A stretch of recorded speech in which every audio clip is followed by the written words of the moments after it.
আসসালামু আলাইকুম ওয়া রাহমাতুল্লাহি ওয়া বারাকাতুহু। সবাইকে স্বাগতম জানাচ্ছি আমাদের আজকের ফিজিক্স ক্লাসে। আমরা আজকে দেখব ফিজিক্স ফার্স্ট পেপারের লেকচার 6 কোন চ্যাপ্টার ভেক্টরের, যেটা আমরা অনেক দিন ধরেই ভেক্টর চ্যাপ্টারটা পড়াচ্ছি এবং এই চ্যাপ্টারটা অনেক বেশি ইম্পর্ট্যান্ট বলতে পারো। ফিজিক্সে শুরু করতে হয় বেসিক্যালি ভেক্টর, কারণ সামনের দিকে সব চ্যাপ্টারে ভেক্টরটাই কাজে লাগবে। কাজে আমরা ভেক্টর চ্যাপ্টারটা দিয়ে শুরু করেছি। ভেক্টরের আজকে লেকচার 6। ওকে, আশা করি তোমরা সবাই লাইভে জয়েন করেছো। সো আমরা আমাদের ক্লাসটা দেরি না করে শুরু করতে থাকি। এবং তোমরা যারা লাইভে চলে এসেছো, প্রতিদিন তোমাদের সাথে তোমাদের যেই ফ্রেন্ডরা ক্লাস করে তাদেরকে একটু কমেন্টের মধ্যে জানিয়ে দাও, মেনশন করে দাও, যেন তারাও আজকে ক্লাসে চলে আসতে পারে। আচ্ছা ঠিক আছে, তাহলে চলো আমরা একটু দেখি ভেক্টর লেকচার 6। ওকে ঠিক আছে, ভেক্টর লেকচার 6টা আমরা একটু দেখবো এখন। চলো, এটা হচ্ছে আমাদের পুরো ভেক্টর চ্যাপ্টারে যে 7টা টপিক আছে সেই 7টা টপিকের টপিক ম্যাপ। তারপর আমরা একটু সামনের দিকে যাই। তোমাদের নিশ্চয়ই মনে আছে আমরা লেকচার 5-এ ত্রিভুজ সূত্র নিয়ে আলোচনা করেছিলাম। আর আজকের পর্বে, আজকে লেকচার 6-এ আমরা কথা বলবো বহুভুজ সূত্র নিয়ে, বিনিময় সূত্র, সংযোজন সূত্র এবং বন্টন সূত্র নিয়ে আমরা কথা বলবো। ঠিক আছে? আচ্ছা ঠিক আছে, তাহলে তোমরা সবাই খাতার উপরে লিখে ফেলো আজকের ক্লাসের টপিক কী কী। আজকের ক্লাসের টপিক হচ্ছে বহুভুজ সূত্র, বিনিময় সূত্র, সংযোজন সূত্র, বন্টন সূত্র। সবাই আজকে ক্লাসের টপিকগুলো খাতার উপরে লিখে ফেলো, সুন্দরভাবে লিখে ফেলো। ওকে, বহুভুজ সূত্র, বিনিময় সূত্র, সংযোজন সূত্র, বন্টন সূত্র। ঠিক আছে? ওকে, এবার আসো, লেখা শেষ হলে তাহলে আজকের ক্লাসে আমরা এই 4টা টপিক তোমাদেরকে আলোচনা করব। তাহলে সবার প্রথমে আমরা একটু তোমাদেরকে বলি যে বহুভুজ সূত্র যেটা বলেছি, বহুভুজ সূত্র সেটা বেসিক্যালি কি? সেটা হচ্ছে ভেক্টরকে যোগ বিয়োগ করার 5টা পদ্ধতির মধ্যে একটা পদ্ধতি। আমরা দুটো ভেক্টর বা তার চেয়ে বেশি ভেক্টরকে যোগ বিয়োগ অনেকভাবেই করতে পারি। তার মধ্যে একটা পদ্ধতি হচ্ছে আমাদের বহুভুজ সূত্র। বহুভুজ সূত্র দিয়ে আমরা ভেক্টরকে যোগ বিয়োগ করতে পারি। চলো আমরা আজকে সেটাই দেখব, বহুভুজ সূত্রটা।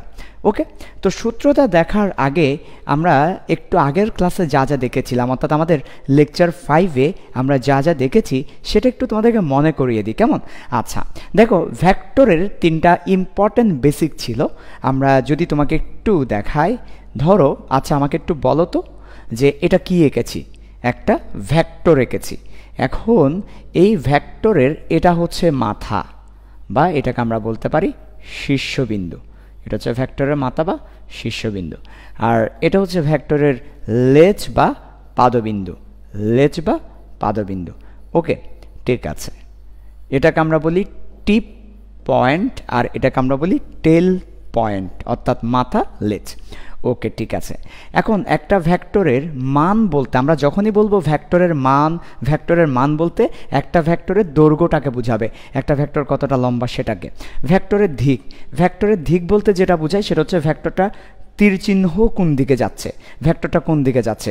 এবং অন্য একটা মিনিং আছে ভেক্টরের দিকের, গত ক্লাস আলোচনা করেছিলাম যে কোণ, ভেক্টরটা কত কোণে আছে। ভেক্টরের কোণ হচ্ছে বা অ্যাঙ্গেল হচ্ছে ভেক্টরের দিক। তারপর ভেক্টরের স্থানান্তরের একটা বেসিক তোমাদেরকে বলেছিলাম, যে কোনো একটা ভেক্টরকে তুমি মুভ করতে পারবে, সরাতে পারবে।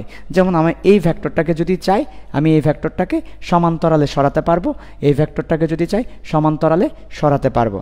তাহলে কোনো একটি ভেক্টরকে কিভাবে আমরা সরাতে পারবো? সমান্তরালে সরাতে পারবো। সেক্ষেত্রে দৈর্ঘ্যটা সেম রাখতে হবে, দিকটা সেম রাখতে হবে, তাহলে ভেক্টরকে সরাতে পারবো। অথবা একই রেখা বরাবর আমরা ভেক্টরকে সরাতে পারবো। সেটা ছিল ভেক্টরের স্থানান্তরের বেসিক। এবার আমরা আজকের ক্লাসে গতদিন আমরা ত্রিভুজ সূত্রটা দেখেছিলাম, রাইট? আচ্ছা, ত্রিভুজ সূত্র কোনটা ছিল? ত্রিভুজ সূত্র ছিল যে বেসিক্যালি দুইটা ভেক্টর ভিন্ন বিন্দুতে থাকলে তাদেরকে যোগ করার একটা পদ্ধতি, যেটা ত্রিভুজ দিয়ে আমরা করেছিলাম। এবং আমরা যদি একটু রিভিউ করি তোমাদেরকে গত ক্লাসটা, ধরো এটা একটা ত্রিভুজ। সো ত্রিভুজের একটি বাহু পি, ধরো আরেকটি বাহু কিউ নির্দেশ করছে। তাহলে বিপরীত ক্রমে যে বাহুটা আছে সেটা আমাদের তাদের যোগফল নির্দেশ করবে, লব্ধি নির্দেশ করবে। সেটা ছিল ত্রিভুজ সূত্র। ত্রিভুজ সূত্রের ক্ষেত্রে আমরা দুইটা ভেক্টরকে যোগ করতে পারতাম, দুইটা ভেক্টরকে আমরা যোগ করতাম। আর আজকের ক্লাসে আমরা যেটা দেখবো সেটা হচ্ছে বহুভুজ সূত্র। এগুলো ছিল ত্রিভুজ সূত্র আর কি। আজকের ক্লাসে আমরা যেটা দেখবো সেটা হচ্ছে বহুভুজ সূত্র। বহুভুজ সূত্রের মাধ্যমে আমরা 2-এর অধিক ভেক্টরকে যোগ করতে পারি। তাহলে তোমরা একটু সবাই খাতার উপরে লিখে ফেলো আজকের ক্লাসের পড়াটা, সবাই একটু লিখো বহুভুজ সূত্র। ওকে আচ্ছা, তাহলে আমরা শুরু করে আমাদের আজকের ক্লাসের পড়া বহুভুজ সূত্র, অনেক ইম্পর্টেন্ট বহুভুজ সূত্র। ঠিক আছে, ওকে। সো বহুভুজ বলতেই বোঝা যাচ্ছে যে তিনের অধিক বাহু বিশিষ্ট আবদ্ধ ক্ষেত্র। তাহলে তিনের অধিক বাহু বিশিষ্ট আবদ্ধ ক্ষেত্র, তিনের অধিক বাহু বিশিষ্ট, তিনের অধিক বাহু বিশিষ্ট আবদ্ধ ক্ষেত্র, তিনের অধিক বাহু বিশিষ্ট আবদ্ধ ক্ষেত্র, তিনের অধিক বাহু বিশিষ্ট আবদ্ধ ক্ষেত্র, সেটাকে আমরা বলছি বহুভুজ। তার মানে হতে পারে চতুর্ভুজ, হতে পারে পঞ্চভুজ, হতে পারে ষষ্ঠভুজ, হতে পারে সপ্তমভুজ। তিনের অধিক বাহু বিশিষ্ট ক্ষেত্রদেরকে আমরা কি বলছি? তিনের অধিক বাহু বিশিষ্ট ক্ষেত্রদেরকে আমরা বলছি বহুভুজ। ঠিক আছে, ওকে। এই যে ধরুন আমরা অনেকগুলো বহুভুজ অঙ্কন করে ফেলছি, সেগুলো হচ্ছে এক একটা বহুভুজ। ওকে, এই যে আমরা একটা বহুভুজ অঙ্কন করলাম। তাহলে এখানে কয়টা বাহু আছে? 5টা বাহু আছে। আমরা চাইলে এখানে আরও এই ধরনের 6টা বাহু, 7টা বাহু, 8টা বাহু, অনেকগুলো বাহু নিতে পারি, n সংখ্যক বাহু নিতে পারি। সো প্রত্যেকটা বাহু এক একটা ভেক্টর নির্দেশ করবে, প্রত্যেকটা বাহু এক একটা ভেক্টর নির্দেশ করবে এবং তাদেরকে আমরা যোগ করব। ঠিক আছে, তো বহুভুজের ক্ষেত্রে আমরা এটা কখন প্রয়োগ করতে পারবো জানো? যখন ভিন্ন ভিন্ন বিন্দুতে, একটা বিন্দুতে থাকলে হবে না, ভিন্ন ভিন্ন বিন্দুতে যখন আমার 2-এর অধিক ভেক্টর থাকবে তাদেরকে যোগ করার ক্ষেত্রে বা লব্ধি নেওয়ার ক্ষেত্রে আমরা বহুভুজ সূত্রটা ব্যবহার করে থাকি। তাহলে সবাই একটু লিখি, কখন ব্যবহার করব আমরা বহুভুজ সূত্র, কখন ব্যবহার করব সেটা লিখে ফেলো, কখন বহুভুজ সূত্র ব্যবহার করব। আচ্ছা, তাহলে বহুভুজ সূত্রটা আমরা ব্যবহার করব, প্রথম কথা হচ্ছে ভিন্ন ভিন্ন বিন্দুতে। একই বিন্দুতে থাকা যাবে না, একই বিন্দুতে যদি থাকে তখন কিন্তু আমরা বহুভুজ সূত্র ব্যবহার করতে পারবো না, তখন আমাদেরকে লম্বাংশ সূত্র দিয়ে করতে হবে। ভিন্ন ভিন্ন বিন্দুতে, ওকে। আচ্ছা, ভিন্ন ভিন্ন বিন্দুতে আমাদের 2-এর অধিক, ভিন্ন ভিন্ন বিন্দুতে 2-এর অধিক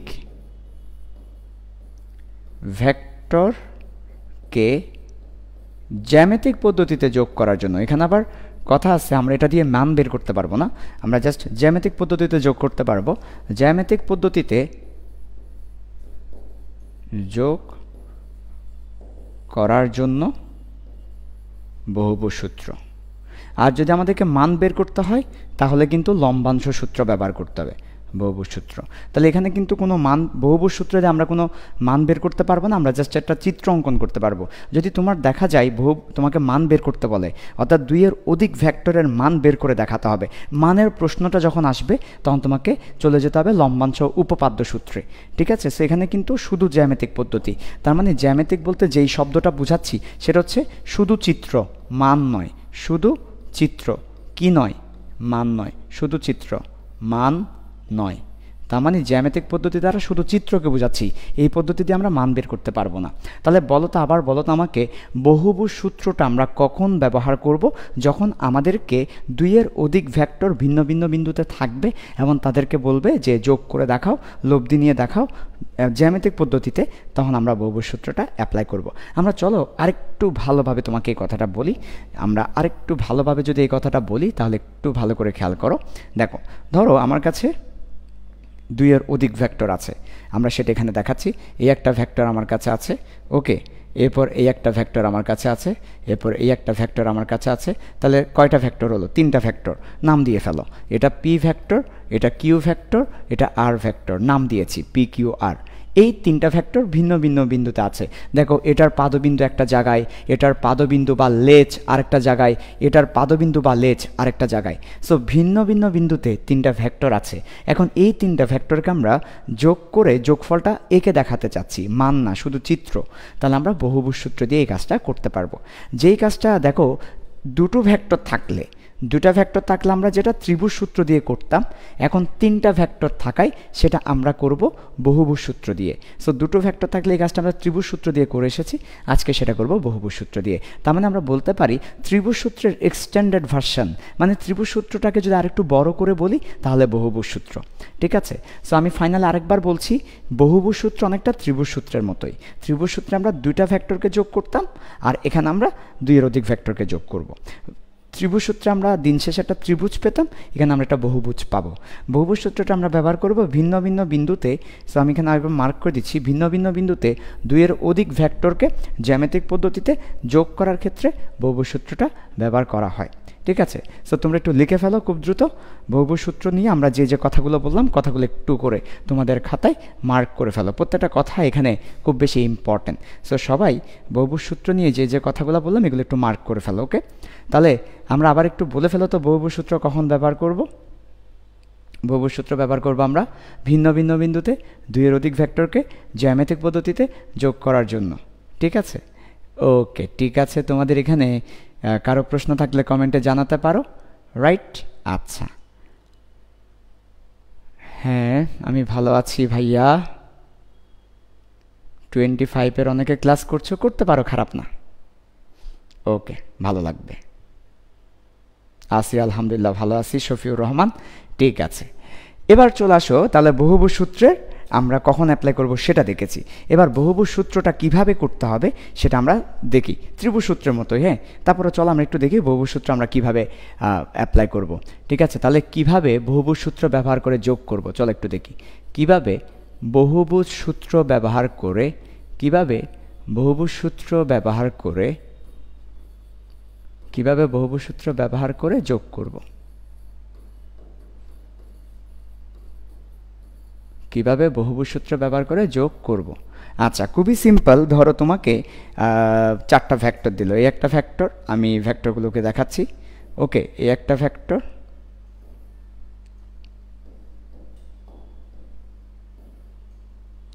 এই একটা ভেক্টর মনে করো, ভালো করে খেয়াল করো। ওকে, আচ্ছা, আর আরেকটা ভেক্টর হচ্ছে মনে করো এই আরেকটা ভেক্টর। কয়টা ভেক্টর দিল? 4টা ভেক্টর। নাম দাও আকাশ, তারপর বাতাস, তারপরে সমুদ্র। ডি, এখন আমরা সি দিয়ে সমুদ্র লিখব, আর ডি দিয়ে কি হতে পারে? আকাশ গেল, বাতাস গেল, সমুদ্র গেল, এরপরে ডি দিয়ে তোমরা বের করো কি হবে। এখন এই 4জনকে যোগ করতে হবে, এই 4টা ভেক্টরকে মনে করো যোগ করতে হবে। তাহলে 4টা ভেক্টর দেওয়া আছে, তাদেরকে আমরা যোগ করব। কিভাবে যোগ করতে পারি? আমরা যেটা করব সেটা হচ্ছে এদেরকে প্রথম, দ্বিতীয়, তৃতীয়, চতুর্থ ভেক্টর হিসেবে সাজাবো। ধরো এ হচ্ছে প্রথম ভেক্টর, বি হচ্ছে দ্বিতীয় ভেক্টর, সি হচ্ছে তৃতীয় ভেক্টর, ডি হচ্ছে চতুর্থ ভেক্টর। এখন প্রথম, দ্বিতীয়, তৃতীয়, চতুর্থ ভেক্টর হিসেবে সাজানোর পর এবার কি করতে হবে বলো তো? এবার এই ভেক্টরগুলোকে একটা একটা করে নিয়ে আসতে হবে। নিয়ে প্রথম ভেক্টরের মাথায় দ্বিতীয় ভেক্টরের লেজ, আমরা কথাটাকে লিখলাম, এটা আমরা জানি, এই সিস্টেমটা আমরা জানি। প্রথম ভেক্টরের মাথায় দ্বিতীয় ভেক্টরের লেজ, প্রথম ভেক্টরের মাথায় দ্বিতীয় ভেক্টরের লেজ। খুবই চমৎকার। প্রথম ভেক্টরের মাথায় দ্বিতীয় ভেক্টরের লেজ। ঠিক আছে, সো দেখো প্রথম ভেক্টরের মাথায় দ্বিতীয় ভেক্টরের লেজটাকে আমরা নিয়ে আসবো। ওকে, নিয়ে আসলাম। নিয়ে আসার পরে এভাবে দ্বিতীয় ভেক্টরের মাথায় তৃতীয় ভেক্টরের লেজ, তৃতীয় ভেক্টরের মাথায় চতুর্থ ভেক্টরের লেজ, অর্থাৎ প্রথম জনের মাথায় দ্বিতীয় জনের লেজ, সেটা যদি নিয়ে আসতে থাকি তাহলে একদম শুরু থেকে একদম শেষ হবে যোগফল ভেক্টর। একদম শুরু থেকে একদম শেষ, একদম শুরু থেকে একদম শেষ, সেটা হবে যোগফল ভেক্টর। একদম শুরু থেকে একদম শেষ, এটা হচ্ছে যোগফল। একদম শুরু থেকে একদম শেষ, এটা হবে যোগফল ভেক্টর। সো এখন আমরা যেটা করব সেটা হচ্ছে প্রত্যেকটা ভেক্টরকে আমরা নিয়ে আসার ট্রাই করব, নিয়ে এসে দেখাবো তোমাকে। তাহলে চলো প্রথম ভেক্টরটা ধরলাম, প্রথম ভেক্টরটাকে কপি করে নিয়ে আসলাম। ওকে, প্রথম ভেক্টরটা নিয়ে এসেছি। এবার প্রথম ভেক্টরের মাথায়, ঠিক মাথা বলতে তীর চিহ্ন যেখানে আছে সেখানে আমরা দ্বিতীয় ভেক্টরকে ধরে নিয়ে আসবো। এবার দ্বিতীয় ভেক্টরকে ধরে নিয়ে এসে দ্বিতীয় ভেক্টরের মাথায় বসিয়ে দিলাম। তাহলে প্রথমের মাথায় দ্বিতীয় ভেক্টরকে বসালাম। এবার আমরা তৃতীয় ভেক্টরটা ধরবো। তৃতীয় ভেক্টরটা ধরে তৃতীয় ভেক্টরটাকে দ্বিতীয় ভেক্টরের মাথায় বসাই দিব, রাইট? এবার আমরা চতুর্থ ভেক্টরকে ধরবো। চতুর্থ ভেক্টরকে ধরে চতুর্থ ভেক্টরকে তৃতীয় ভেক্টরের মাথায় বসিয়ে দিব। আমরা একটু কালারগুলো চেঞ্জ করে ফেলি যাতে করে একটু দেখতে ভালো লাগে। ঠিক আছে, ওকে, দেখো আমরা একটু কালারগুলো চেঞ্জ করে দিচ্ছি। ওকে, সবগুলোকে আমরা গ্রিন করে দিলাম। ওকে, সো এখন দেখো আমরা আসলে একটু নাম্বারিংটা করে ফেলি। এটা প্রথম ভেক্টর, এটা দ্বিতীয় ভেক্টর, এটা তৃতীয় ভেক্টর এবং এটা চতুর্থ ভেক্টর। সো আমরা দেখতে পাচ্ছি প্রথম ভেক্টরের মাথায় দ্বিতীয় ভেক্টরের লেজ, দ্বিতীয় ভেক্টরের মাথায় তৃতীয় ভেক্টরের লেজ, তৃতীয় ভেক্টরের মাথায় চতুর্থ ভেক্টরের লেজ আমরা বসিয়েছি। এভাবে বসানোর পরে আমরা একদম শুরু করেছি কোথায়? এই 1 নাম্বার ভেক্টরে, আর একদম শেষ করেছি কোথায়? এই 4 নাম্বার ভেক্টরে। একদম শুরু থেকে একদম শেষ পর্যন্ত যদি আমরা কোনো ভেক্টর নিই তাহলে সেটা হচ্ছে আমাদের যোগফল ভেক্টর। সো এটা হচ্ছে আমাদের যোগফল ভেক্টর। তাহলে আমরা ফাইনালি আমাদের যোগফলটাকে দেখতে পাচ্ছি পিঙ্ক কালার, পিঙ্কি। আমাদের যোগফল হচ্ছে আজকে পিঙ্কি। এটা কার কার যোগ? এটা হচ্ছে এ বি সি ডি, এই 4টা ভেক্টরের যোগ। এবং এটা সবসময় শুরু থেকে শেষের দিকে হবে, অর্থাৎ আমার বাকি ভেক্টরগুলো যেদিকে থাকবে এই ভেক্টরটা তার বিপরীতে থাকবে, এই ভেক্টরটা তার বিপরীতে থাকবে, এই ভেক্টরটা তার বিপরীতে থাকবে। কথাটা বোঝা গেল? বাকি ভেক্টরগুলো যেদিকে, এই ভেক্টরটা তার বিপরীতে থাকবে। ওকে, সো এটা হচ্ছে আমাদের বহুভুজ সূত্র দিয়ে আমরা কতিপয় ভেক্টরকে যোগ করার একটা পদ্ধতি। দেখো এখানে আমরা 4টা ভেক্টরকে যোগ করে একটা নতুন ভেক্টর, যোগফল ভেক্টর আমরা এঁকে দেখালাম। এখানে যেটা পিঙ্ক কালার দেখতে পাচ্ছ, এই পিঙ্ক কালারটা হচ্ছে আমাদের যোগফল ভেক্টর কিংবা নতুন ভেক্টর। এই পিঙ্ক কালারের ভেক্টরটা হচ্ছে আমাদের নতুন ভেক্টর কিংবা যোগফল ভেক্টর। কথাটা বোঝা গেল?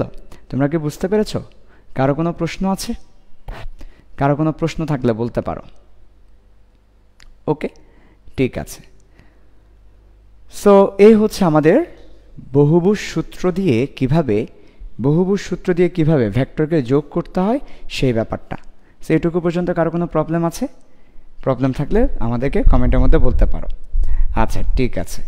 এবার চলে আসো, এইটুকু পর্যন্ত যদি তোমরা ভালো মতো বুঝতে পারো, এবার আমরা আরেকটু সামনের দিকে যাব। ওকে, তাহলে এটা হচ্ছে আমাদের বহুভুজ সূত্র। সো বহুভুজ সূত্র দিয়ে তোমাকে পরীক্ষায় কিভাবে প্রশ্ন করবে? তোমাকে পরীক্ষায় এই যে 4টা ভেক্টর এখানে দেখতে পাচ্ছ না, তোমাকে পরীক্ষায় এই ধরনের 4টা ভেক্টর বা 5টা ভেক্টর বা 6টা ভেক্টর দেওয়া থাকবে। তারপর বলবে যে এদেরকে বহুভুজ সূত্র দিয়ে যোগ করে দেখাও। সো বহুভুজ সূত্র দিয়ে যোগ করতে হলে তুমি প্রথমে সিরিয়াল করবে, প্রথম, দ্বিতীয়, তৃতীয়, চতুর্থ, তারপর তাদেরকে একটার মাথায় আরেকটা লেজ, একটার মাথায় আরেকটা লেজ এভাবে বসাতে থাকবে। তাহলে একদম শুরু থেকে একদম শেষ হবে আমাদের যোগফল ভেক্টর বা ফাইনাল ভেক্টরটা। বোঝা গেল? ঠিক আছে। এখানে আরেকটা কথা বলি, খুবই চমৎকার একটা কথা বা খুবই ইম্পর্ট্যান্ট একটা কথা।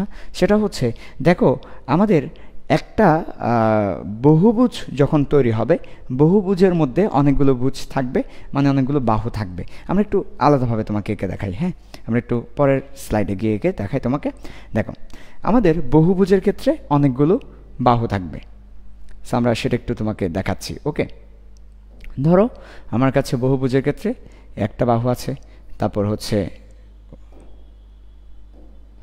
2টা বাহু আছে, তারপর 3টা বাহু আছে, তারপর 4টা বাহু আছে।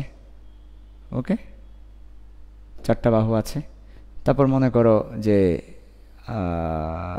আরেকটা বাহু আছে, 5টা বাহু আছে। ওকে, ঠিক আছে। সো ভালো করে খেয়াল করো, আমরা বহুভুজ দেখতে পাচ্ছি অলরেডি। একটা বাহু, 2টা বাহু, 3টা বাহু, 4টা বাহু, আর এটা হচ্ছে তাদের যোগফল ভেক্টর।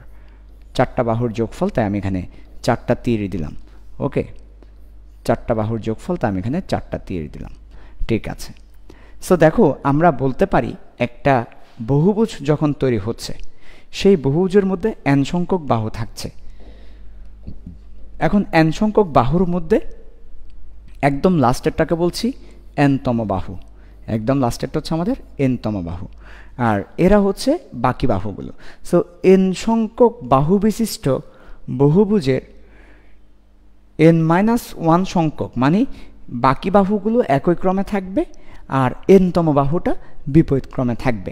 সো এই কথাটা বুঝতে পেরেছো কিনা দেখো তো। n সংখ্যক বাহু বিশিষ্ট বহুভুজের n সংখ্যক বাহু বিশিষ্ট একটা বহুভুজ যদি আমরা নিই, n সংখ্যক বাহু বিশিষ্ট বহুভুজে আমাদের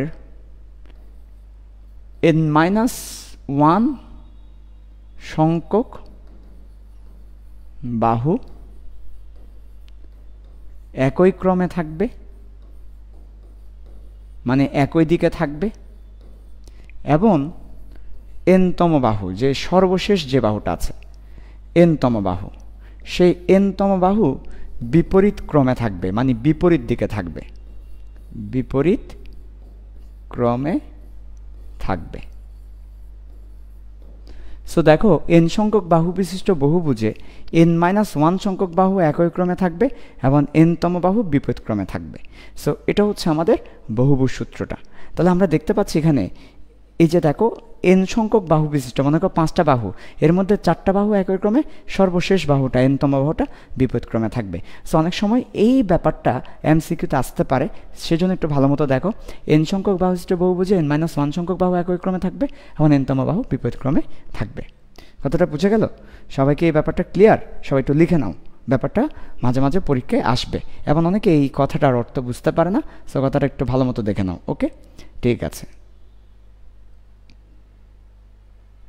বুঝা গেল? ওকে, ঠিক আছে। এবার আমরা আরেকটু সামনের দিকে যাই বহুভুজ সূত্রে। বহুভুজ সূত্রটা এবার একটু লিখে দিই তোমাদেরকে। বহুভুজ সূত্রটা আমরা পরীক্ষায় যদি তোমাকে বলে বহুভুজ সূত্রটা বর্ণনা করো, তাহলে আমরা এই জিনিসটা লিখে নিব যে 2-এর অধিক ভেক্টরের ক্ষেত্রে, তাহলে বহুভুজ সূত্র কখন অ্যাপ্লিকেবল হবে? যদি আমার 2-এর অধিক ভেক্টর থাকে। তো আমরা সেটা একটু মার্ক করে দেখাচ্ছি। 2-এর অধিক ভেক্টরের ক্ষেত্রে ভেক্টরগুলোকে যদি এমনভাবে একই ক্রমে সাজানো হয়, ভেক্টর সবগুলোকে যদি একই ক্রমে এমনভাবে সাজানো হয়, প্রথম ভেক্টরের পাদবিন্দু এবং শেষ ভেক্টরের শীর্ষবিন্দু যোগ করলে একটি বহুভুজ তৈরি হয়। আচ্ছা, তবে ওই বহুভুজের শেষ বাহুটি বিপরীত ক্রমে ভেক্টর রাশিগুলার লব্ধি নির্দেশ করে।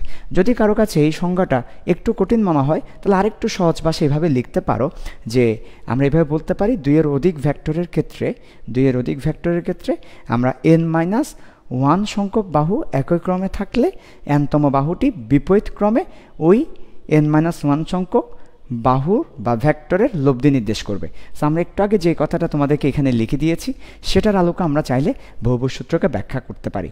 যে আমরা বলতে পারি যে n সংখ্যক বাহু বিশিষ্ট বহুভুজে n-1 সংখ্যক বাহু একই ক্রমে ভেক্টর নির্দেশ করলে তাহলে nতম বাহু বিপরীত ক্রমে তাদের লব্ধি নির্দেশ করবে। তুমি যদি চাও এটাকে তুমি একটা কি করতে পারো, বহুভুজ সূত্রের সংজ্ঞা হিসেবে দাঁড় করাতে পারো, অথবা তোমার বইয়ে যে সংজ্ঞাটা আছে, আমরা ইসাক স্যারের বই থেকে এই সংজ্ঞাটা নিয়েছি, ইসাক স্যারের বইয়ের সংজ্ঞাটাও দেখতে পারো।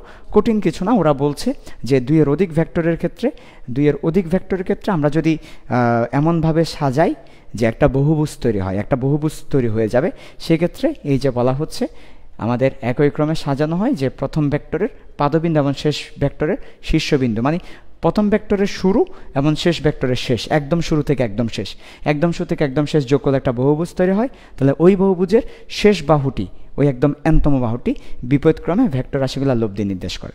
ঠিক আছে, ওকে। সো এটার একটা বিকল্প, আমরা বহুভুজ সূত্রে একটা বিকল্প লিখে দিই তোমাদেরকে, যাতে পরীক্ষা আসলে তোমরা চাইলে সহজ ভার্সনটা লিখতে পারো। তাহলে সবাই একটু লিখো, যখন তোমাকে বলবে বহুভুজ সূত্রটি বিবৃত করো, এটা অনেকভাবেই লেখা যায়। তারপর আমরা তোমাদেরকে একটু সহজ ভার্সনে লিখে দিচ্ছি। ওকে, বহুভুজ সূত্রটি বিবৃতি করো। তাহলে একটু ভালো করে দেখো, আমরা এভাবে লিখতে পারি, আমরা বলতে পারি। ওকে, আচ্ছা, n সংখ্যক বাহু বিশিষ্ট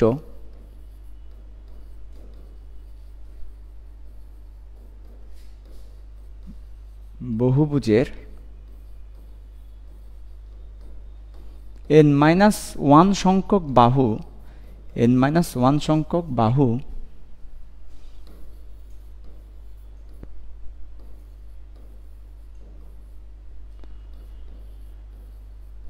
ভেক্টর নির্দেশ করলে একই ক্রমে শব্দটা একটু বলতে হবে, একই ক্রমে ভেক্টর নির্দেশ করলে nতম বাহু, মানে সর্বশেষ বাহুটা, nতম বাহু বিপরীত ক্রমে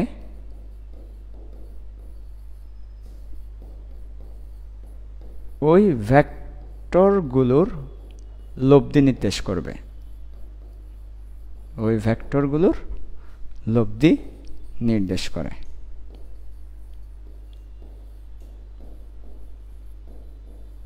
নির্দেশ করে। সো যদি পরীক্ষায় বহুভুজ সূত্র লিখতে বলে, এক্সামে তুমি চাইলে এটা লিখতে পারো। এটা মোটামুটি অনেকটা স্মুথ একটা সংজ্ঞা যে আমার n সংখ্যক বাহু বিশিষ্ট বহুভুজের n-1 সংখ্যক বাহু দ্বারা একই ক্রমে, ইটস ভেরি ইম্পর্ট্যান্ট একটা শব্দ, একই ক্রমে মানে একই দিক থেকে ভেক্টর নির্দেশ করলে n-তম বাহু, অর্থাৎ আমরা তো এখানে n-1 সংখ্যক বাহুর কথা বলছি। সো n-1 সংখ্যক বাহু যদি n-1 সংখ্যক বলতে লাস্ট বাহু ছাড়া, সো n-1 সংখ্যক বাহু দ্বারা যদি একই দিক থেকে ভেক্টর নির্দেশ করে, তাহলে লাস্ট বাহুটা n-তম বাহু বিপরীত ক্রমে ওই ভেক্টরগুলোর লব্ধি নির্দেশ করে। তাহলে ওরা যদি ভেক্টর নির্দেশ করে, n-তম বাহুটা বিপরীত ক্রমে লব্ধি নির্দেশ করবে। সো এটা হচ্ছে আমাদের বহুভুজ সূত্রের এক্সাম ভার্সন, অর্থাৎ আমাদের এক্সামে যখন এই প্রশ্নটা, এক্সামে যখন আমাদেরকে বলবে বহুভুজ সূত্র বিবৃত করো, সো আমরা এই জিনিসটা লিখব। সো আমি আবার বলছি, তোমাদের কাউকে যদি এক্সামে বলে বহুভুজ সূত্রটা লিখতে, অনেকভাবেই লেখা যাবে। সবচেয়ে সুন্দর প্রেসাইজ ডেফিনেশন হচ্ছে এটা যে n সংখ্যক বাহু বিশিষ্ট বহুভুজ। কারণ বহুভুজের ক্ষেত্রে কিন্তু কয়টা বাহু হবে সেটা ফিক্স না। বহুভুজের ক্ষেত্রে 4টা বাহু হতে পারে, 5টা বাহু হতে পারে, 6টা বাহু হতে পারে, 10টা বাহু হতে পারে, 20টা বাহু হতে পারে। তাই আমরা একেবারে জেনারেল অর্থে বলে দিলাম, n সংখ্যক বাহু বিশিষ্ট বহুভুজের n-1 সংখ্যক বাহু দ্বারা একই ক্রমে ভেক্টর নির্দেশ করলে n-তম বাহু বিপরীত ক্রমে ওই ভেক্টরগুলো লব্ধি নির্দেশ করবে। ঠিক আছে, ওকে। সো এবার আমরা সামনের দিকে যাই। তাহলে এবার আসো, যারা এই সংজ্ঞাটা বুঝতে পারো না, এখানে দেখো, এখানে n সংখ্যক বাহু বিশিষ্ট বহুভুজের n-1 সংখ্যক বাহুগুলো একই দিকে আর n-তম বাহুটা বিপরীত দিকে, সর্বশেষ বাহুটা বিপরীত দিকে। সো n-1 সংখ্যক বাহু একই ক্রমে ভেক্টর নির্দেশ করলে n-তম বাহু বিপরীত ক্রমে কি নির্দেশ করে? তাদের লব্ধি নির্দেশ করে। ওকে, সো এই হচ্ছে আমাদের বহুভুজ সূত্রের একটা রূপ আমরা দেখলাম। তোমাদেরকে একটা প্র্যাকটিস করতে দিই। তোমরা জ্যামিতিক পদ্ধতিতে, অর্থাৎ কোনো মান বের করতে হবে না, জাস্ট চিত্র আঁকলেই হবে। তোমরা জাস্ট একটু আমাকে করে দেখাও। এখানে 3টা ভেক্টর দেখাচ্ছি, আমরা একটু নাম করে দিই 3টা ভেক্টরের। মনে করো এটা a ভেক্টর, এটা হচ্ছে b ভেক্টর, আর এটা হচ্ছে c ভেক্টর। দেখি তোমরা একটু আমাকে এই 3টা ভেক্টর যোগ করে দেখাও তো। a ভেক্টর, b ভেক্টর এবং c ভেক্টর। তোমাকে মনে করো তোমার পরীক্ষার উদ্দীপকের মধ্যে এই ধরনের 3টা ভেক্টর দেওয়া আছে। তারপর দেখি একটু এই 3টা ভেক্টরের যোগফলটা একটু দেখাও, কেমন হতে পারে।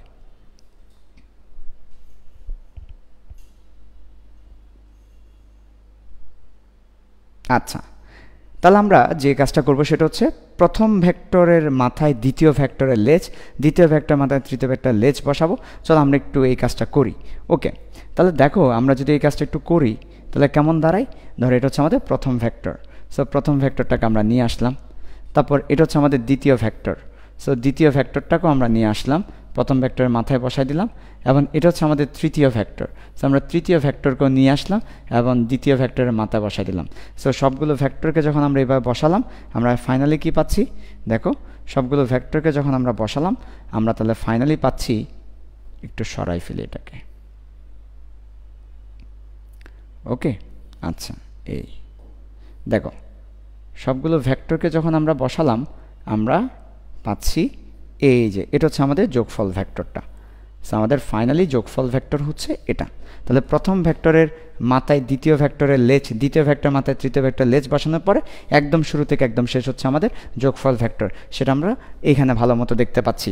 এই যে দেখো, এটা হচ্ছে আমাদের প্রথম ভেক্টর a, তারপর এটা হচ্ছে আমাদের দ্বিতীয় ভেক্টর b, এটা তৃতীয় ভেক্টর c, আর এটা হচ্ছে a যোগ b যোগ c।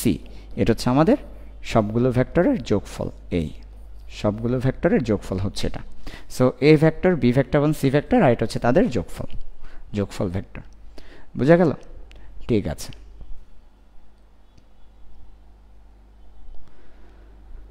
সো যদি এইটুকু পর্যন্ত হয় ভালো। এবার আমরা আরেকটু সামনের দিকে যাই। দেখো বহুভুজ সূত্র তাহলে আশা করি পারা যাবে। তোমাকে পরীক্ষায় 3টা বিচ্ছিন্ন ভিন্ন ভিন্ন বিন্দুতে ভেক্টর দিবে। দেখো 3টা বিচ্ছিন্ন ভেক্টর দেওয়া ছিল ভিন্ন ভিন্ন বিন্দুতে। তুমি কি করবে? প্রথম ভেক্টরের মাথায় দ্বিতীয় ভেক্টরের লেজ, দ্বিতীয় ভেক্টরের মাথায় তৃতীয় ভেক্টরের লেজ বসাবে। তাহলে একদম শুরু থেকে একদম শেষ হচ্ছে আমাদের কি ভেক্টর বলো তো? একদম শুরু থেকে একদম শেষ হচ্ছে আমাদের যোগফল বা লব্ধি ভেক্টরটা। সেটা হচ্ছে আমাদের বহুভুজ সূত্র। এবার আসো, ভেক্টর যোগের 3টা নিয়ম আছে। ভেক্টর যোগের 3টা নিয়ম, অর্থাৎ ভেক্টরের যোগ এই 3টা নিয়ম মেনে চলে। একটা হচ্ছে বিনিময় বিধি, একটা সংযোজন বিধি, আর একটা বন্টন বিধি। সো তোমরা একটু লিখে ফেলো ভেক্টর যোগের 3টা নিয়ম, বিধি বলতে নিয়ম, ভেক্টর যোগের 3টা নিয়ম, নিয়মগুলো একটু লিখে ফেলো। একটাও কি বলো তো, বিনিময় বিধি, একটা সংযোজন বিধি, আর একটা বন্টন বিধি। সবাই একটু লিখে ফেলো ভেক্টর যোগের 3টা বিধি, বিনিময় বিধি, বন্টন বিধি, এমন আরেকটা কি সংযোজন বিধি। আমরা একটা একটা করে আলোচনা করব। ওকে, ঠিক আছে, লিখে ফেলো সবাই।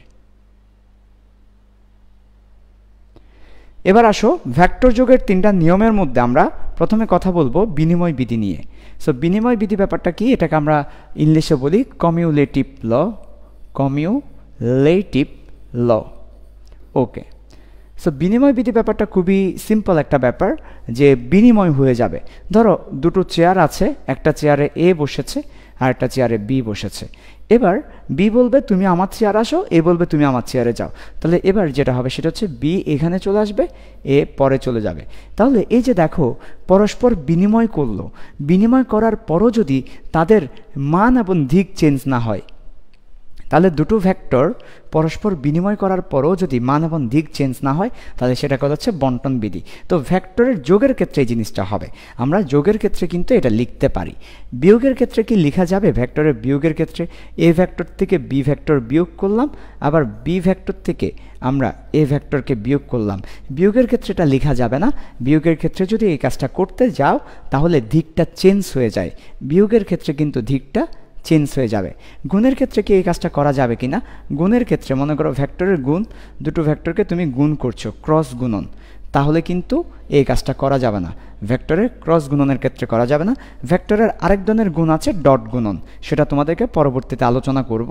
ডট গুণনের ক্ষেত্রে কিন্তু তুমি এই কাজটা করতে পারবে। ভেক্টরের ডট গুণনের ক্ষেত্রে কিন্তু তুমি এই কাজটা করতে পারবে। ঠিক আছে, ওকে। ভেক্টরের তো এইভাবে ভাগ হয় না, সেজন্য ভাগেরটা দেখাচ্ছি না। তার মানে ভেক্টরের যোগের ক্ষেত্রে করতে পারবে, আর আমি একটু লিখে দিচ্ছি ভেক্টরের ডট গুণনের ক্ষেত্রে এই কাজটা করতে পারবে, আর ক্রস গুণনের ক্ষেত্রে এই কাজটা করতে পারবে না, বিয়োগের ক্ষেত্রে এই কাজটা করতে পারবে না। শুধু যোগ, ভেক্টরের যোগ এবং হচ্ছে ডট গুণনের ক্ষেত্রে এই কাজটা করতে পারবে। কথা বুঝে গেল? আচ্ছা, তাহলে বিনিময় বিধি বলতে বোঝাচ্ছে যে প্রথমে যিনি আছেন তাকে দ্বিতীয় অবস্থানে নিয়ে যাব এবং দ্বিতীয় অবস্থানে যিনি আছেন তাকে প্রথম অবস্থানে নিয়ে আসব, পরস্পর বিনিময় করব। এতে করে মানের কোনো এবং দিকের কোনো চেঞ্জ হবে কিনা, মান এবং দিকের কোনো চেঞ্জ হবে কিনা।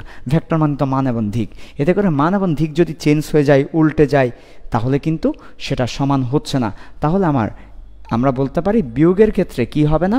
বিয়োগের ক্ষেত্রে এ মাইনাস বি এবং বি মাইনাস এ সমান হবে না। গুণের ক্ষেত্রে এ ক্রস বি এবং বি ক্রস এ সমান হবে না, কিন্তু যোগের ক্ষেত্রে এটা সমান হবে এবং ডট গুণনের ক্ষেত্রে এটা সমান হবে। তাহলে এটা হচ্ছে আমাদের বিনিময় বিধি। এবার আমরা এই বিনিময় বিধিটা প্রমাণ করে দেখাবো তোমাদেরকে যে যোগের ক্ষেত্রে কিভাবে এটা সমান হচ্ছে, সেই ব্যাপারটা আমরা তোমাদেরকে দেখাবো। যোগের ক্ষেত্রে এই ব্যাপারটা কিভাবে সমান হচ্ছে। সবাই এইটুকু পর্যন্ত লিখে ফেলো। আমাকে বলো তো ভেক্টরের বিনিময় বিধির ক্ষেত্রে, আমাকে একটু বলে ফেলো ভেক্টরের বিনিময় বিধির ক্ষেত্রে কারা কারা আমাদের বিনিময় বিধিটা মেনে চলবে। বিনিময় বিধিটা মেনে চলবে আমরা দেখতে পাচ্ছি যোগ এবং হচ্ছে ডট গুণন, এরা বিনিময় বিধিটা মেনে চলবে। কারা বিনিময় বিধি মেনে চলবে না? ক্রস গুণন এবং হচ্ছে বিয়োগফল, ভেক্টরের বিয়োগ এবং ক্রস গুণন বিনিময় বিধিটা মেনে চলবে না। ঠিক আছে, সো এবার আমরা এটা প্রমাণে যাব যে এটা কিভাবে আসছে, সেটা আমরা তোমাদেরকে প্রমাণ করে দেখাবো। চলো তাহলে প্রমাণটা একটু দেখি। খুবই সিম্পল প্রমাণ। সো আমরা এখন তোমাদেরকে প্রমাণ করে দেখাবো যে ভেক্টরের যোগ বিনিময় বিধি মেনে চলে। তাহলে সবাই প্রমাণটা লিখো। প্রমাণ। সো আমাদের প্রমাণের বিষয়বস্তু কি? ভেক্টরের যোগ বিনিময় বিধি মেনে চলে। ভেক্টরের যোগ বিনিময় বিধি মেনে চলে। ভেক্টরের যোগ বিনিময় বিধি মেনে চলে। ভেক্টরের যোগ বিনিময় বিধি মেনে চলে, এটা আমরা প্রমাণ করে দেখাবো। তাহলে প্রথমত আমাদেরকে একটা চিত্র আঁকতে হবে, খুবই সিম্পল। আমরা ত্রিভুজ সূত্র দিয়ে যে চিত্রটা এঁকেছিলাম ওইরকম একটা চিত্র আঁকবো, তবে এটা ত্রিভুজের জন্য না, সামান্তরিকের জন্য। আচ্ছা, দেখো সবাই চিত্রটা আমি আঁকছি। একটা ভেক্টর নিলাম আর একটা ভেক্টর নিলাম, এরপর আবার আমরা এই ভেক্টরটাকে কপি করলাম আর এই ভেক্টরটাকে কপি করলাম। ওকে, সো একটু একটু ভালো করে খেয়াল করো, একটু ভালো করে খেয়াল করো, দেখো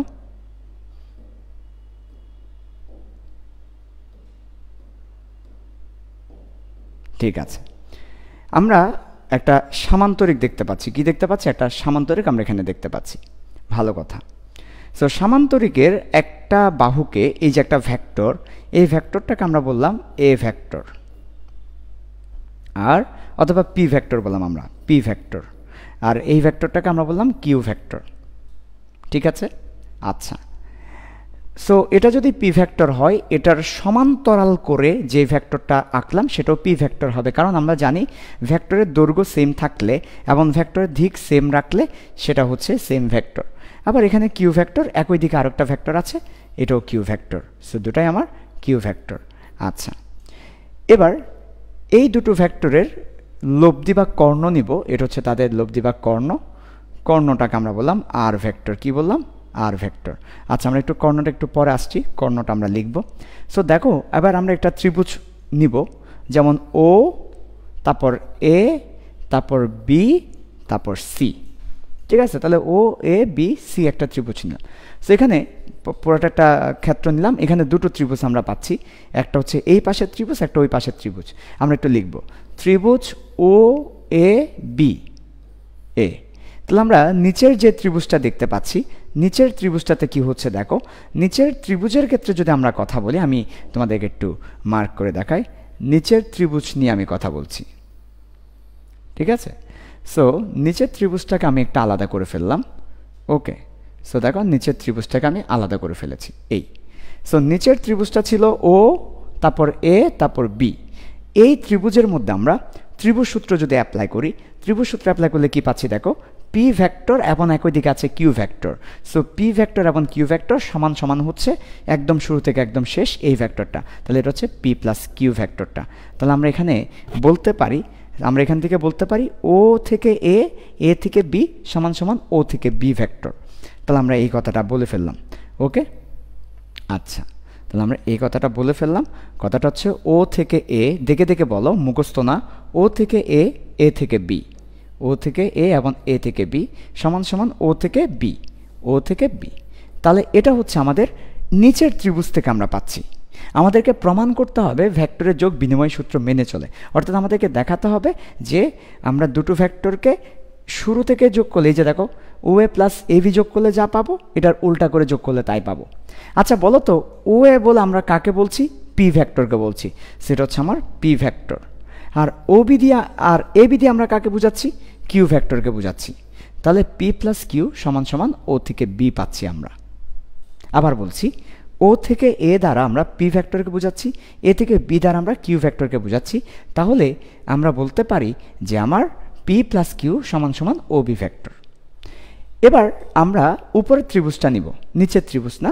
এবার আমরা নিচের ত্রিভুজটা নিব না, নিচের ত্রিভুজটাকে আমরা আপাতত এক সাইডে রেখে দিলাম। নিচের ত্রিভুজে আমাদের আর কোনো কাজ নেই, এটা আমরা পরে দেখব। এবার উপরের যে ত্রিভুজটা আছে সেটা আমরা নিব। বলো তো উপরের ত্রিভুজটা কি?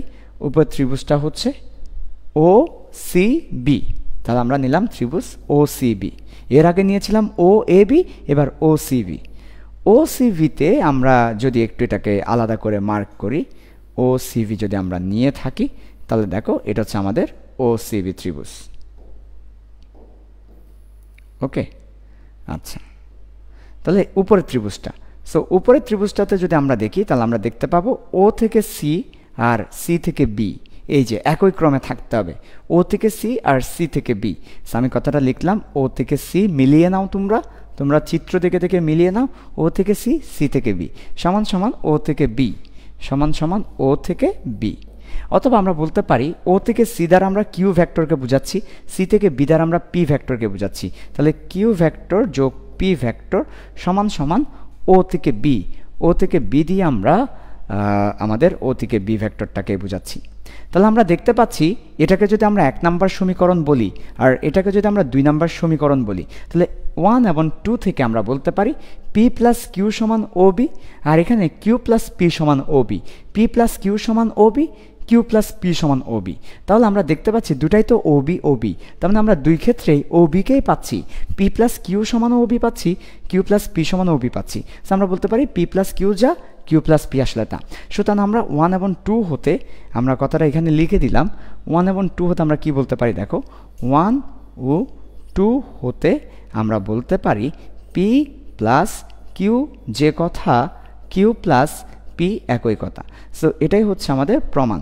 তোমাদেরকে যদি বলে যে ভেক্টরের বিনিময় বিধি প্রমাণ করো অথবা ভেক্টর যোগের বিনিময় বিধি প্রমাণ করো, তাহলে বরাবর এই প্রমাণটা তোমরা করে দিবে। ওকে, আচ্ছা লিখে ফেলো সবাই। সেটা হচ্ছে আমাদের ভেক্টর যোগের বিনিময় বিধি প্রমাণটা। ভেক্টর যোগের বিনিময় বিধি প্রমাণ এভাবে করে ফেলবে তোমরা, একদম সিম্পল প্রমাণ। তাহলে P plus Q R Q plus P দুটাই আসলে সমান সমান, এটা হচ্ছে ভেক্টরের বিনিময় বিধির প্রমাণ। ওকে, এরপর আমরা যাব পরেরটাতে। পরেরটা হচ্ছে সংযোজন বিধি। সংযোজন বলতে যেটা বোঝায় সেটা হচ্ছে যুক্ত করা। ধরো আমার কাছে তিনটা ভেক্টর আছে, পি প্লাস কিউ প্লাস আর। এখন আমরা এই ক্ষেত্রে ব্যাপারটা একটু তোমাকে বুঝাই। দেখো, আমরা এখানে দুটো কাজ করতে পারি। প্রথমে আমরা পি আর কিউকে যোগ করব, আরকে পরে যোগ করব। অর্থাৎ প্রথমে আমরা পি ভেক্টর এবং কিউ ভেক্টরকে যোগ করে ফেলবো, যোগ করে একটা আমরা নতুন ভেক্টর পাবো, তার সাথে আমরা আর ভেক্টরকে যোগ করতে পারি। আবার এখানে আমরা কিউ ভেক্টর এবং আর ভেক্টরকে যোগ করলাম, তার সাথে আমরা পি ভেক্টরকে যোগ করতে পারি। তাহলে দেখো পি ভেক্টর এবং কিউ ভেক্টরকে যোগ করবো, তার সাথে আর ভেক্টর। আবার এখানে দেখো কিউ ভেক্টর এবং আর ভেক্টরকে যোগ করবো, তার সাথে পি ভেক্টর। তাহলে আমরা দুই ক্ষেত্রেই সেম মানটা পাচ্ছি। তুমি যদি পি এবং কিউকে আগে যোগ করো তারপর আর করো, যা হবে। তুমি যদি কিউ এবং আরকে আগে যোগ করো তারপর পি করো, তাও সেম হবে। সো এটাকে আমরা বলি সংযোজন সূত্র। অর্থাৎ তুমি প্রথম দুটো ভেক্টরকে যোগ করতে পারো আগে, শেষের দুটো ভেক্টরকে আগে যোগ করতে পারো। এতে করে তোমার যোগের কোনো মানে চেঞ্জ হবে না, ঠিক আছে? আর এই যে ব্র্যাকেট দিলাম, এটাই বেসিক্যালি সংযোজন। সেটাও আমরা প্রমাণ দিতে পারি। এটা আমরা জ্যামিতিক প্রমাণটা দিব না, শুধুমাত্র তোমাকে একটু চিত্রটা এঁকে দেখাবো যে আসলে এটা কিভাবে হচ্ছে। সো দেখো, এটার জন্য আমরা একটা বহুভুজ নিব। এটা বহুভুজ সূত্র দিয়ে প্রমাণ করতে হবে। আমরা একটা বহুভুজ নিলাম। ওকে, সেই যে দেখো আমরা একটা বহুভুজ নিলাম।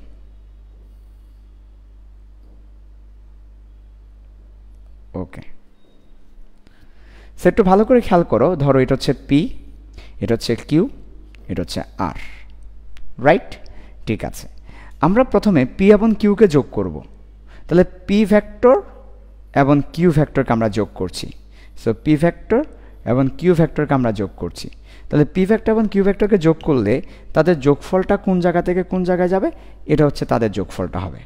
সেটা হচ্ছে তাদের যোগফল, এই যে। তাহলে এই যোগফলটা হবে পি প্লাস কিউ। এবার এই পি প্লাস কিউ ভেক্টরটার সাথে এই পি প্লাস কিউ ভেক্টরের সাথে পি প্লাস কিউ ভেক্টরের সাথে আমরা পরবর্তীতে আর ভেক্টরকে যোগ করে দিব। আর ভেক্টরটাকে আমরা যোগ করে দিচ্ছি। সো দেখো পি প্লাস কিউ যোগ আর। সো এই তুমি এখন পি প্লাস কিউ চিন্তা না করে একটা মামা চিন্তা করো, এটা একটা পুরোটা সিঙ্গেল মামা। সো এই মামার সাথে এই মামাকে যোগ করছি। এই মামা আর এই মামা যোগ করলে আমরা ফাইনালি শুরু থেকে শেষ এই ভেক্টরটাকে পাচ্ছি। শুরু থেকে শেষ এই ভেক্টরটাকে আমরা পাচ্ছি, এই যে শুরু থেকে শেষ এই ভেক্টরটা আমরা পাচ্ছি। বোঝা গেল? তাহলে এই ভেক্টরটা হচ্ছে পি যোগ কিউ সংযোজন যোগ আর। আমরা কেন ব্র্যাকেটটা পি এবং কিউ এর মাঝে দিলাম? কারণ আমরা পি এবং কিউকে আগে যোগ করে ফেললাম, তার সাথে আর যোগ করেছি, সেজন্য আমরা দিয়েছি। তো আমরা এই ভেক্টরটা পাচ্ছি। সেম চিত্রটাকে আমি আবার একটু ড্র করব, দুঃখিত। সেম চিত্রটাকে আমি একটা আবার ড্র করব, সেম চিত্র। এবার কিন্তু আমরা করব কি, যে আমাদের কিউ এবং আরকে আগে যোগ করব, তার সাথে পিকে যোগ করব। এখানে যেটা করেছিলাম পি এবং কিউকে আগে যোগ করেছি, এবার সেটা করব না। এবার হচ্ছে আমরা আগের মতো করে আঁকলাম, ভালো করে খেয়াল করো, আগের মতো করে এঁকেছি, কিন্তু যোগ করার ক্ষেত্রে কিউকে আমরা আগে যোগ করব আর এর সাথে। ওকে, তাহলে একটু দেখো তো, আমরা পি কিউ আর এঁকেছি, বাট আমরা যোগ করার ক্ষেত্রে কিউ এবং আরকে আগে যোগ করব। কিউ এবং আরকে আমরা আগে যোগ করব। সো কিউ এবং আরকে যদি যোগ করি, যোগফল হবে কিউ থেকে আর, এটা হবে আমাদের যোগফল, এই যে। সো কিউ এবং আরকে যোগ করলে আমাদের যোগফলটা হবে কিউ আর আর। এবার কিউ এবং আর এবার আমরা যোগ করব পি এর সাথে। তাহলে প্রথমে থাকবে পি, তারপরে থাকবে এই সবুজ ভেক্টরটা। প্রথমে পি, তারপরে এই সবুজ ভেক্টরটা থাকবে, সমান সমান এই যে এই ভেক্টরটা, তাহলে পি যোগ তারপর থাকবে কিউ যোগ আর, কিউ যোগ আর, এই যে তাহলে পি তারপর কিউ যোগ আর সমান পি যোগ কিউ যোগ আর। সো আমরা দেখতে পাচ্ছি যে আমরা যদি পি এবং কিউকে আগে যোগ করে তারপর আরকে যোগ করি, যে ভেক্টরটা পাচ্ছিলাম আমরা যদি কিউ এবং আরকে আগে যোগ করার পর পিকে যোগ করে আমরা সেম ভেক্টরটাই পাচ্ছি আসলে। এটাও তুমি ত্রিভুজ ধরে ওই যে অনেকগুলো ত্রিভুজ ধরে ধরে করে ফেলতে পারো, অথবা বহুভুজ সূত্র দিয়েও করতে পারো। সেটা হচ্ছে আমাদের সংযোজন বিধি। সো পরীক্ষায় হয়তো এই প্রমাণগুলো আসবে না, কিন্তু তোমাকে এই সূত্রটা লিখে দিয়ে বলবে এটা কোন সূত্র, এটা কোন নিয়ম, তখন তোমাকে বলতে হবে এটা সংযোজন বিধি বা সংযোজন নিয়ম। অথবা উল্টোভাবে প্রশ্ন করতে পারে সংযোজন বিধি কোনটা। সো সংযোজন বিধি বললেই তোমার মাথায় আসবে যে ব্র্যাকেটের যে ব্যাপারটা আছে, অথবা ব্র্যাকেট চিন্তা না করে এভাবেও চিন্তা করতে পারো যে প্রথম দুটোকে যোগ করব, তারপর তৃতীয়টাকে যোগ করব, যে রেজাল্ট পাবো শেষের দুটোকে যোগ করব, তার সাথে প্রথম রেজাল্টটাকে যোগ করব, সেম রেজাল্ট আমরা পাবো। সেটা হচ্ছে আমাদের কি সূত্র? সংযোজন সূত্র। পরীক্ষায় কী ধরনের প্রশ্ন আসবে? সূত্র দিয়ে বলবে এটা কোন সূত্র, অথবা সূত্রের নাম বলে বলবে নিচের কোনটা সংযোজন সূত্র। সো তোমাকে সংযোজন সূত্রটা দেখে চিনতে পারতে হবে। ওকে, সর্বশেষ সূত্রটা তা আসে এবার বন্টন সূত্র। এটা আমাদের আজকের ক্লাসের সর্বশেষ সূত্র, বন্টন সূত্র। আমরা এটা একটু দেখব। এটাও খুবই ইন্টারেস্টিং একটা সূত্র। বন্টন সূত্র বলতে যেটা বোঝায় যে ধরো আমার একটা ভেক্টর আছে এ আর একটা ভেক্টর আছে বি, এবং তারা যৌগ আকারে আছে। সো আমি তাদের সাথে যদি কোনো একটা স্কেলার রাশিকে গুণ করে দিই, নর্মাল গুণ করে দিই, তাহলে সেটা দুজনের কাছেই গুণ হয়ে যাবে। সো বন্টন হয়ে যাবে। বন্টন শব্দটা এসেছে বেসিক্যালি দুজনের কাছে আমরা বন্টন করে দিচ্ছি সেই জন্য। অর্থাৎ এখানে মাথায় রাখতে হবে যেটা একটা বেসিক আছে, এখানে বেসিকটা হচ্ছে এমটা কিন্তু স্কেলার, ইজ ভেরি ইম্পর্ট্যান্ট। এমটা এখানে কিন্তু স্কেলার রাশি, এম হচ্ছে স্কেলার। কথাটা বোঝা গেল? সেখানে এম হচ্ছে স্কেলার রাশি, এই ঠিক আছে। ওকে, এখন চলো আমরা একটু এই সূত্রটা একটু দেখি যে প্র্যাকটিক্যালি কীভাবে এটা কাজ করে। খুবই চমৎকার একটা সূত্র, দেখলেই তোমার খুবই ভালো লাগবে। দেখো, ধরো আমার কাছে এ একটা ভেক্টর আছে, তার সাথে বি একটা ভেক্টর আমার কাছে আছে। এটা হচ্ছে এ ভেক্টর আর এটা হচ্ছে আমার বি ভেক্টর। আমরা নাম দিলাম এটা এ ভেক্টর আর এটা হচ্ছে বি ভেক্টর। তাহলে এ ভেক্টর এবং বি ভেক্টর দেখতে পাচ্ছ, তাদের যোগফলটা আমরা সমকোণে নিয়েছি যাতে তুমি বুঝতে একটু সুবিধা হয়। তাদের যোগফল ভেক্টরটা হচ্ছে এটা, এটা হচ্ছে তাদের যোগফল ভেক্টর। ওকে, তাহলে এটা হচ্ছে আমাদের এ যোগ বি। ওকে, এবার আমি প্রত্যেকটা ভেক্টরকে 2 গুণ করে ফেলবো, অর্থাৎ আমি আমার এম এর মানটাকে 2 ধরে নিচ্ছি। সো এম এর মান যখন 2 ধরলাম, তাহলে এবার আমার প্রত্যেকটা ভেক্টরকে আমি 2 গুণ করে ফেলবো। তাহলে যেটা এ আছে, আমরা এ কে এঁকেছি না, আমরা এখন এটাকে ডাবল করে ফেলবো। এই যে এ, এটাকে আমরা এখন করব কি ডাবল। এই যে দেখো, এ ভেক্টরটাকে আমরা ডাবল করে ফেললাম, এ ভেক্টরটাকে আমি ডাবল করলাম, এইটুকু। এবার বি ভেক্টরটা নিব, বি ভেক্টরটাকে আমি ডাবল করে ফেলবো। ওকে, সো বি ভেক্টরটা নিলাম, ভি ভেক্টরটাকে আমি ডাবল করে এই জায়গায় বসিয়ে দিলাম, এটাকেও ডাবল করে ফেললাম, ডাবল। সো এ ভেক্টরকে ডাবল করলাম, বি ভেক্টরকে ডাবল করলাম। এবার যেটা করতে হবে সেটা হচ্ছে আমরা তাদেরকে আবার যোগ করব। সো এ ভেক্টরকে ডাবল করার পর যেটা পেলাম এবং বি ভেক্টরকে ডাবল করার পর যেটা পেলাম সেটাকে আবার যোগ করব। সো এ ভেক্টরকে ডাবল করায় আমরা পেলাম 2a, বি ভেক্টরকে ডাবল করে আমরা পেলাম 2b।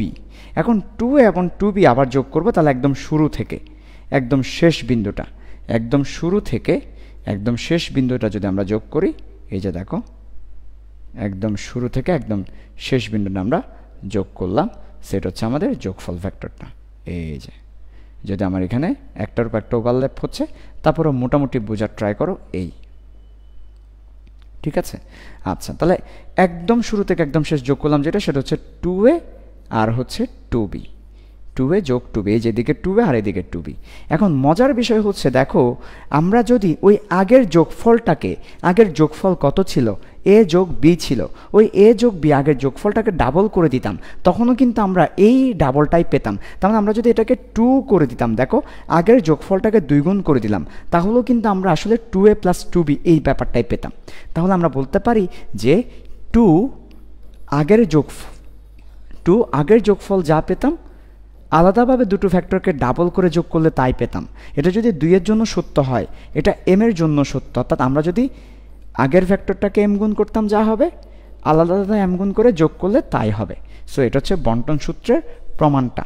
এখন তুমি এটা প্রমাণ যেভাবে করবে সেটা হচ্ছে ও এ বি সি ধরে একটা ত্রিভুজ বানিয়ে প্রমাণটা করতে পারো। প্রমাণটা হয়তো এতটা ইম্পর্টেন্ট না, সেজন্য প্রমাণটা ওইভাবে দেখালাম না, বাট চিত্র দিয়ে তোমাকে ব্যাপারটা বোঝানোর ট্রাই করলাম। সেটা হচ্ছে আমাদের চিত্র দিয়ে প্রমাণটা মোটামুটি আন্দাজ করা যায় যে কিভাবে এম ইন্টু এ প্লাস বি সমান M A plus M B হয়। ঠিক আছে, সো এটা হচ্ছে আমাদের ফাইনালি বন্টন সূত্র।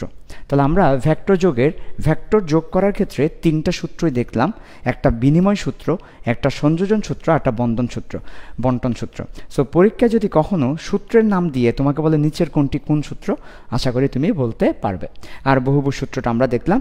সো আমাদের আজকে এটুকুই থাকবে। আগামী ক্লাসে আমরা সামান্তরিক সূত্রটা দেখব। ঠিক আছে, তাহলে তোমাদেরকে থ্যাংক ইউ।